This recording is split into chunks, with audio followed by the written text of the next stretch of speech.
Smashbox Cosmetics have had a rough run of late, specifically because of the pandemic and because they haven't had a hit product in quite a while. But they do have a great history, growing from basic nepotism brand to one with a definite differentiator in the market, becoming for a good few years one of the fastest growing companies in beauty.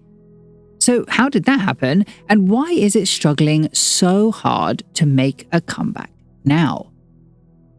When Smashbox was founded in 1990 as a photography studio, it was basically conceived and started to allow Davis Factor a space to materialize his hobby of photography. He wasn't yet a successful photographer by any means, he was pretty much just out of university in fact, but he was the great-grandson of Hollywood makeup legend Max Factor, the man that invented modern-day makeup. And so, he was financially very capable of providing himself exactly what he needed in his hometown of Los Angeles. Plus, he also had his brother, Dean Factor, who'd been a financial analyst and inventory analyst in various businesses starting in 1987, there to support him into making the company financially viable. This is obviously a truncation of the beginning of the photography studio, but in essence, that's how it came to be. He wanted to be a photographer, needed a better photography studio than was available at that time in Los Angeles, and he had the financial means to make that happen. He noticed a gap in the market, and he filled it. It's the backbone of any successful business and probably the best use of inherited wealth, using it to fill a genuine need. Naturally, because it was unique and he had the connections to make it happen, the business took off really quickly with world-class photographers, makeup artists, models. People like Annie Leibovitz were using the studios when in the area. It was very successful. However, by 1994, the brothers were looking for ways to diversify their product offering and potentially make a little bit more money in doing so. Of course, this is when they first began to conceive of having their own makeup line. But the way that they explain this has actually changed over time. The most common origin story is when Davis explained that he noticed imperfections while doing his photography and wanted to make better products to make his models look better. It's an origin story that mimics the origin story of his grandfather, Max Factor's business, who did exactly this for movie and film. I do have a full biography on Max Factor, which I think is one of the best videos I have ever made. So if you are interested in biographies, I really recommend it. But because the story of Smashbox is so close to the story of his grandfather, because over the years the story has differed a little bit on which products Davis claims that he was annoyed by, and because it's not the only origin story told by the brothers, I don't necessarily believe it. Instead, I find myself more inclined to believe the story that Davis kind of let slip in a 2010 speech in Australia, shown here, in which he says, quote, Smashbox Cosmetics started in 1996, and it kinda started by accident. We represented makeup artists and hair and stylists and set designers, and one of our artists, Paul Starr, came up to us and said to us, quote, I have some ideas for colors and you guys should just try and make them because Janine knows making colors and she owns Stila and we represented her. Why can't you guys make some colors? Now, he does double back on this immediately after and says that he was already thinking about making cosmetics, but frankly, it doesn't come across as believable. It's not filtered through a PR representative. It's very clearly unscripted. It gives a name along with the story. For these reasons, I believe that this is more likely to be the origin.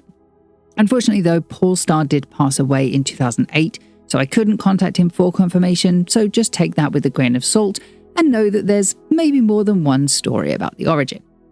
Either way, the makeup would actually be released in late 1995 as an extension of the Smashbox brand name. But it was rocky. Of course, the launch was praised because they were the grandchildren of Max Factor, with features in major magazines like W purely based on their own heritage, and admittedly for the same reason, it was also well stocked across America by just a few months in the future in 43 Nordstrom locations and 5 Henry Bendel boutiques. For their product offering, they'd conceived of a hero product of the Photo Finish Foundation Primer, admittedly a brilliant name for the marketing of the product, linking it directly to the successful photo studio. And with that, for all intents and purposes, they were ready to ride the wave of nepotism. But it actually did not go well. The debut was extremely expensive because of the large amount of stockists for such a small business with no logistics setup whatsoever, and even in a New York Times interview, Dean Factor admits that it was ill-managed even. To quote the article itself, beginning with a quote from Davis Factor, it says, quote, "We really didn't know a lot," he said. Clueless may have been a more apt description. First, they created cosmetics line in under 4 months, unusual in the beauty trade, where it can take up to a year to research the perfect lipstick shade. The packaging was a flop. Women complained that the squiggly red letters the Factor brothers designed were too masculine. Then there were the fashion magazine editors to deal with, a mercurial and icy clan at best, and what was up with that name? Quote, "Consumers didn't know what it was," Dean Factor acknowledged, explaining that Smashbox is slang for a camera and also the name for the photography studio the brothers started a decade ago. It didn't take long for them to go into the red themselves. In the company's first year, they spent $4 million out of their own pockets with disappointing results. Retailers began demanding they take back unsold mascara. The bill collectors came calling next. It was clear that neither brother knew anything about cosmetics. Neither had worked in the family business. It was sold off long before they were grown. They developed the products too quickly. They expanded too quickly, eventually into 100 stores, by the way, by 1997, despite it very clearly not selling in the initial stores. And they had no brand awareness. Basically, unlike the photography studio beforehand, it was not well planned. They were not filling a gap in the market. They did not do any consumer research. There was no reason for this brand to exist. TLDR, they thought their photography studio was more famous in the public than it actually was and tried to make a cash grab off of their perceived fame. But obviously, they failed. Already by the end of the year, the products that they had rushed out to Nordstrom and to Henry Bendel were returned to the company. Because they had a sale or return agreement, they lost an enormous amount of money and they went into debt very, very quickly. By April 1998, they had run through all of the money that they had personally put into the business and all of the profit from the photo studio. If they couldn't find outside financing, this was the end of the business. Naturally, because of their last name, they were able to secure financing. However, it wasn't exactly from a phenomenal source, and so they ended up securing only a $1.5 million loan, less than a third of what they had begun with, but now with a massively high 13% interest rate. But at least this time they were smart about it. They did not continue as they had done before. I believe this to have been the brainchild of Holly Mordini and or Daniel Chavez because both joined the company around this time, though it is a little hard to tell just because it was a long time ago, so do take that with a grain of salt. But Smashbox changed their points of sale of the company to better target a consumer ready to buy on intrigue. Namely, they began making sales through the television with QVC. Obviously, this was a step down from where they were before, though they did retain 35 stockists from before. However, it seems that with this, they understood that their main selling point of the brand was not the photo studio, but it was the history and the name of their grandfather. The people that would have bought Smashbox Cosmetics at this time would have known about the history and were interested in how that translated into a brand for the modern 1990s. In that, QVC offers them the perfect consumer.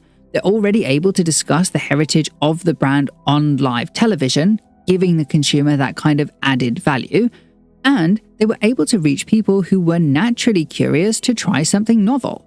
It was actually kind of brilliant, and soon turned into genuinely a profitable point of sale for the company, affording them to boast $1 million of profits sold within an hour. It also helps that this was much lower in terms of cost for marketing. It allowed them to sell on consignment, reducing the risk. And you should know that they were also selling things like nail polish, which aren't reliant on skin tone to sell. So the idea of testing in stores, things like that, wouldn't really have held them back. So, for now, things actually seem to be on the up in America, which, considering they probably hadn't learnt their lesson about expanding too quickly, saw the brothers also launch in the UK. But this went very badly. On the night of their UK launch in 1998, their cousin, Andrew Luster, allegedly drugged and, to use a YouTube-appropriate term, took advantage of a Smashbox PR member. At the time, no one was charged, but because it was a blood relative of the founders and it happened to one of their own employees, many people linked this crime to the Smashbox company. Beauty editors assembled in solidarity with the unnamed woman to give Smashbox as little coverage as possible for their launch. However, while it basically tanked the entire launch of the company in the UK, I honestly think they were a bit lucky that cancel culture hadn't been popularized yet, because I personally think if something like this happened today, I think the company would be dead in the water. Nevertheless, they did not pull out of the country, and instead, Smashbox simply struggled for many, many years to find success in the UK, though I do think they were still stocked by Boots. In the interim time between when that incident happened and today, you should know that in 2003, Luster was convicted of 86 felonies of drugging and taking advantage of at least 3 women between 1996 and 2000. He was caught preying on college-aged women and recording the abuse on his camera.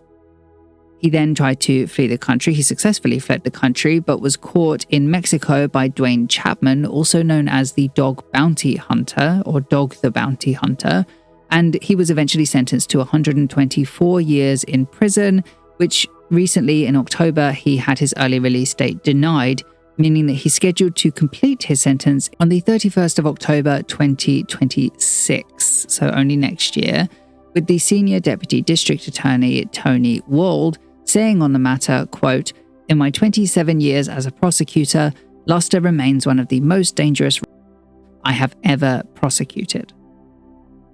We will be returning to this story at the end of the video, but for now, just know that the news story really didn't hit America in the same way that it affected business in the UK.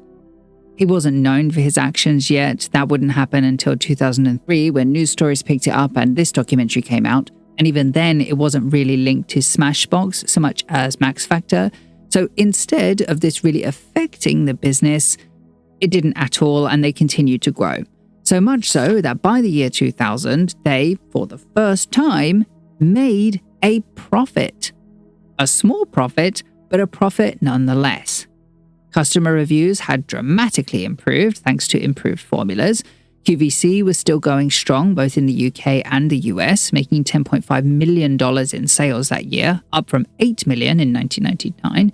And even established magazines like Allure, without the bribe of an advertising budget, had begun discussing the brand in a positive manner for more than just the heritage of the Factor name.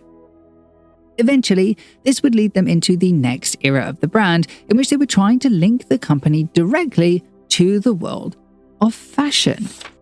They began to heavily promote the fact that a lot of the fashion shoots that you would see in magazines were already shot in the original Smashbox studios, and even in spring-summer 2004, they were the main sponsor of LA Fashion Week, gaining heavy promotion from it. So much so, in fact, that by 2006, they were finally desirable to buyers. This meant that they could actually achieve better financing for expansion for the company by selling a 33% stake for $20 million to TSG Consumer Partners, who are a private equity firm. It was this that finally allowed them to break into the wider market, gaining stockists like Sephora and Ulta, collaborating with Tokidoki for more of a buzzworthy limited edition line, and continuing their fashion-adjacent promotional efforts with LA Mercedes-Benz Fashion Week that helped to define their target market, who, to quote Daniel Chavez directly, were defined as, quote, a fashion-forward makeup girl that's an everyday makeup user, somebody who says, you know what, I know fashion. I read my Vogue, I read my Allure magazine. I know that colored liner is in the season, but let's face it, I've got 3 minutes to get out the door, I've got to get the kids to school, I've got to get myself to work, I've got to get the husband out as well. She wants to be fashion forward, but she needs it quick, easy, and absolutely effortless. That's what she finds at Smashbox. This really begins the pre-glory years of Smashbox. They were finally profitable, they had some strong private equity, they expanded into East Asia, specifically Japan and Korea, not China as they were cruelty-free and the laws hadn't changed yet. And honestly, thanks to Daniel Chavez and Holly Mordini, the company was finally going in the right direction.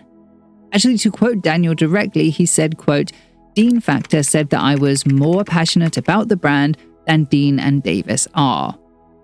He gets credited very early for basically all the directional work of the brand at this point, from choosing colors in the color palette to the nitty-gritty sales on QVC. It's night and day from anything with the founders in it, which of course isn't to discredit them whatsoever, just their interest clearly lies in the photography side or even the business side of the business, not with the creative makeup side. So in that sense, I think they were very lucky to have Daniel and Holly because honestly, it was really Holly and Daniel and even also Hank Hoffman, who joined in 2008, who would bring that side of the company to the forefront of attention of the public and therefore to the attention of Estee Lauder from as early as 2007, which ultimately led to a sale in 2010, after which the business brother, Dean Factor, would depart the company.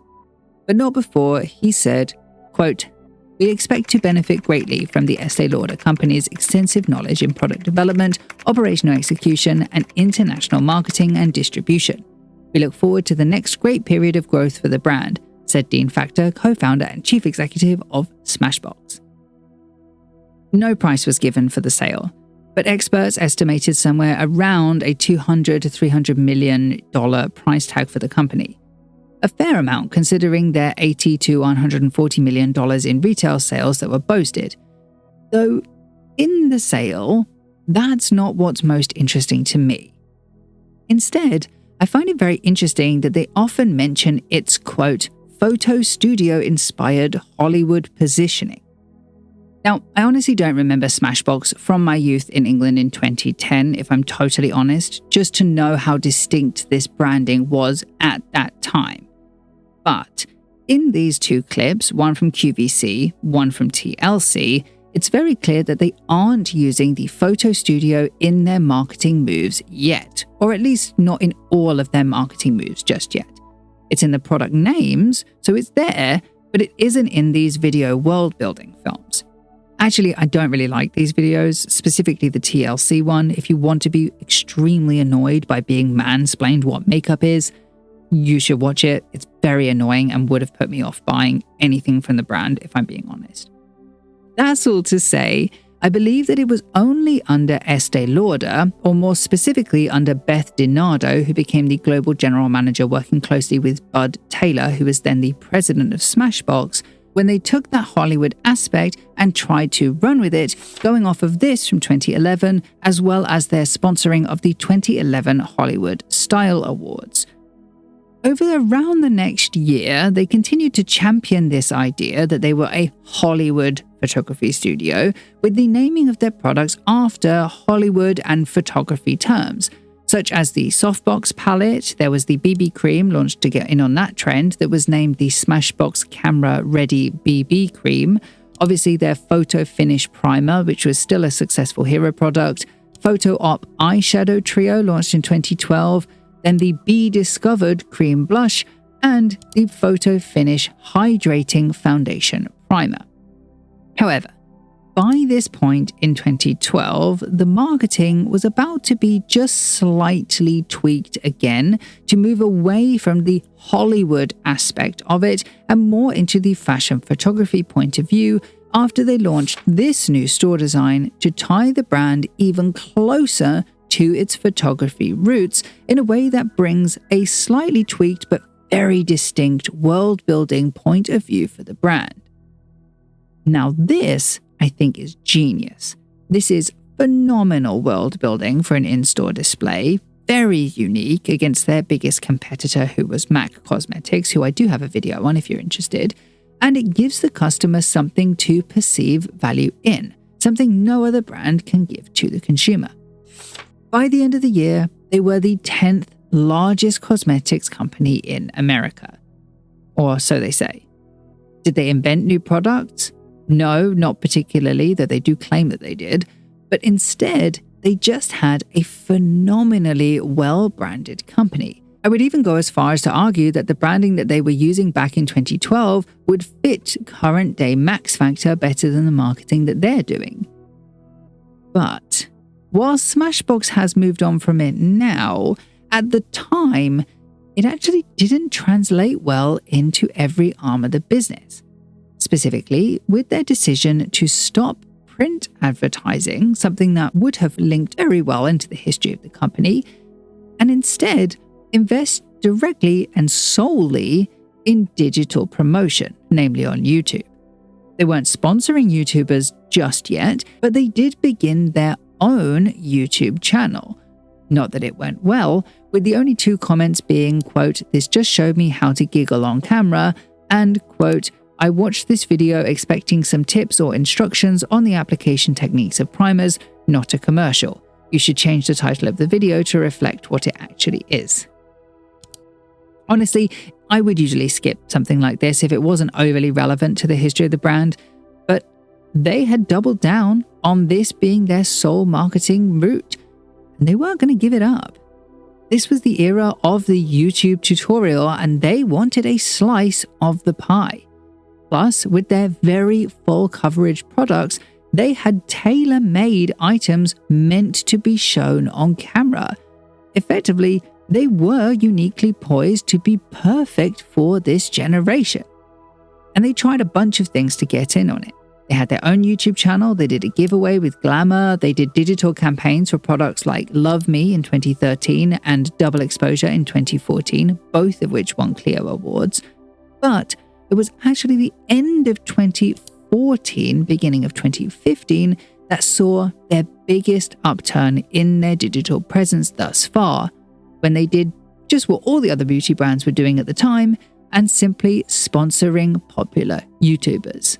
Though I will really quickly point out that because it was 2014, 2015, they weren't required to disclose it, so we know they were doing it, we just don't know to who was gifted, who was paid, etc.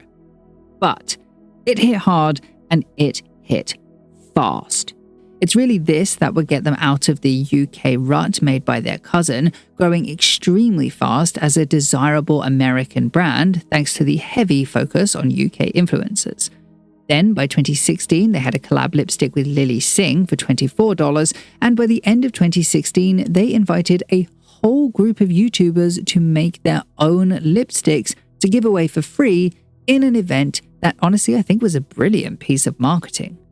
Quote, "The young women," referring to Alexa Losey and Monica Church, had been summoned, along with over a dozen other YouTube fashion and beauty influencers, to Smashbox's Mod Sleek offices, not just to mix their own lip gloss, but to celebrate the launch of Made at Smashbox, a program that invites YouTube stars out of their bedrooms and basements and into the company's newly renovated photography studios to make videos, as part of Smashbox's aggressive push into the digital world.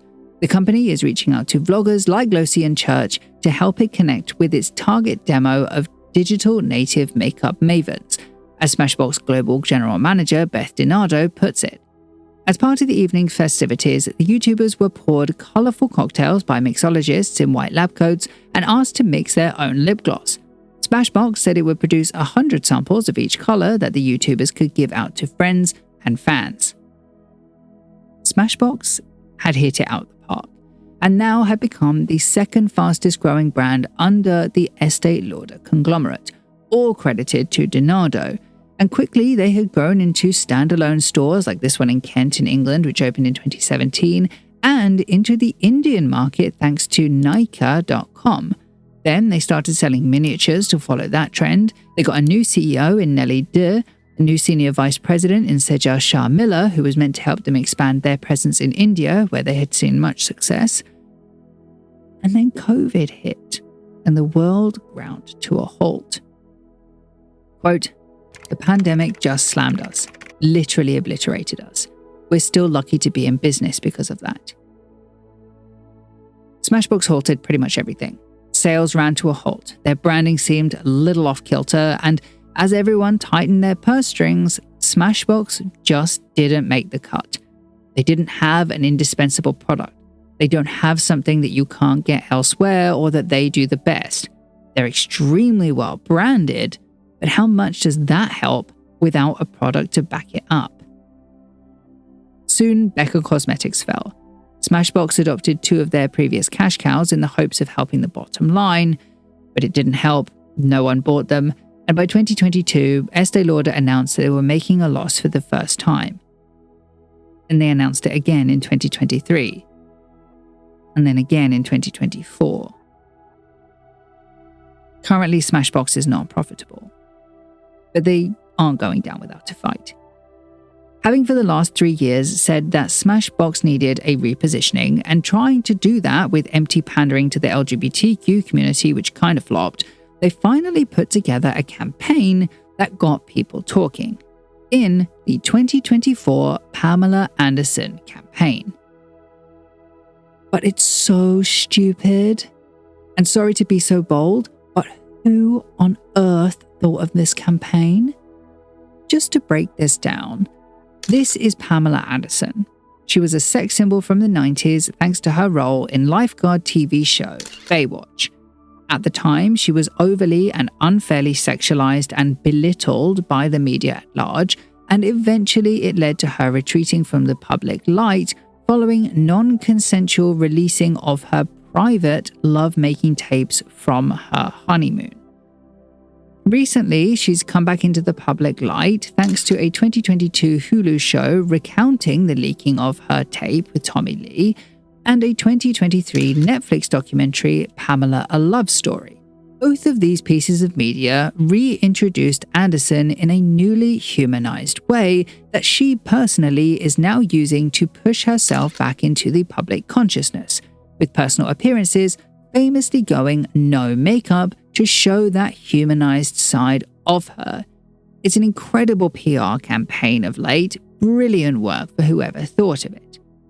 But who in the Smashbox team saw that campaign specifically from a woman getting a large amount, nay, the majority of her press, for going makeup-free on red carpets, and thought, this is the woman who should be the face of Smashbox Cosmetics, the company famed for having very, very thick and opaque products. And what's worse is that it's not in line with what Pamela Anderson is doing now, but it's remembering the 90s version of her when she was unfairly judged and sexualized in a way that today feels very uncomfortable. And honestly, because it reminds us of the time around when her personal tape was leaked, is that not uncomfortably close to the UK launch of Smashbox when their cousin Andrew Luster took advantage of their own employee, which they know is going to be a large story in about a year's time when he gets out of prison?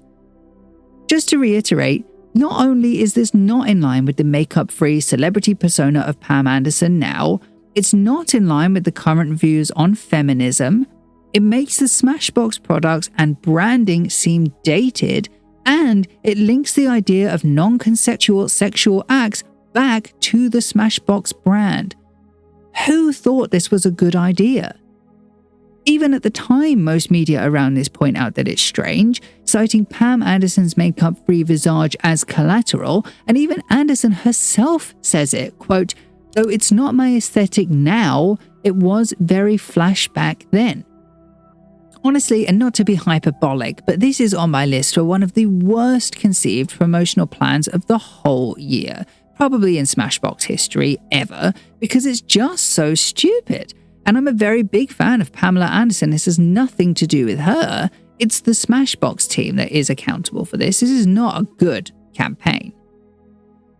I'm going to cut myself off, but before we get on to what I think would actually be a good idea for the brand to do from here, and honestly, I think I have such a good idea, I should also tell you about the other promotional thing that they did this year, which is a collaboration with a Mexican brand known as Ilka, who produced these bags, which are basically just plain tote bags with fringe, which just stylistically I don't love, but I do think it's good to see them support small businesses like this, especially in fashion, which they do have the longest history with. So, this brings me onto what I would do with the brand currently to help with their promotion. So, we know a few things about Smashbox. Number one, they're not profitable, so the campaign needs to be as cheap as possible. 2, their differentiator in promotion is with fashion photography specifically. And 3, their target market is a woman who carries Vogue and is interested in fashion too.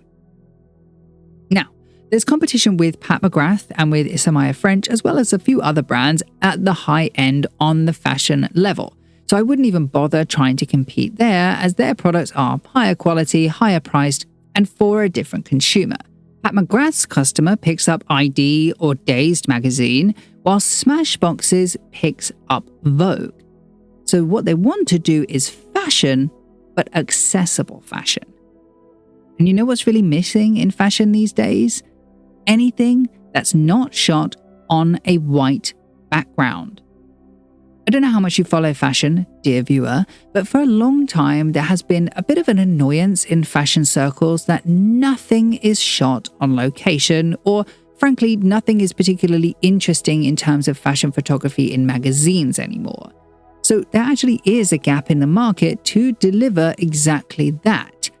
So, if they were to commission young creatives to produce as imaginative images for them as they could possibly muster within a certain budget, I am certain they can get some absolutely phenomenal images to rival Vogue, perfect to share on their social media or use in billboards or in any promotional material, really.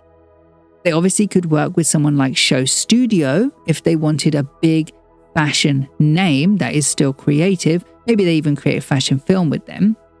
Or they could scout X number of people to create X number of images, and they could share that on their social media in a total hodgepodge of like, what could photography be kind of excitement. If they make this buzz around what could possibly be created, that's quite an exciting point of view for a makeup brand that we don't have at the moment. It even doesn't have to be cohesive from image to image, because the thing that ties all of these creatives' vision together is the photography itself. Personally, I'd love to see what someone like Jenkin Van Zyl, who's an artist, comes up with, or Hubert Campier, who's a photographer who recently just worked with Hermes, or Ryan Peterson, all of these young creatives who have done extremely excellent editorial work before. All of these young creatives firstly want to be shown in the best way possible, and so are dedicated to giving the best kind of photography possible.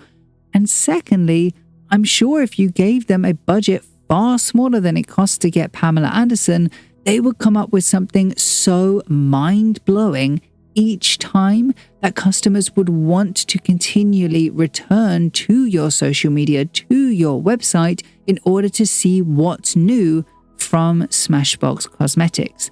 Frankly, at the very least, it would be an improvement on the current 295 views on YouTube that the Pamela Anderson campaign had.